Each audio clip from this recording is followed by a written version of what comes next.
In pursuit of greener production and emission control, the assessment of V2O5 production is vital. This study evaluated 3 processes: sodium roasting, calcium roasting, and submolten salt. A unique multi-objective assessment, combining life cycle, environmental, and economic analyses, identified the submolten salt process as superior. It excels by integrating cleaner production methods and effective pollutant treatment. Key to this process are the raw materials and vanadium slag, pinpointing where improvements are crucial.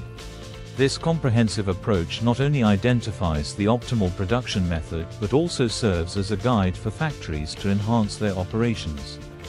It paves the way for sustainable industrial practices, melding economic benefits with environmental responsibility.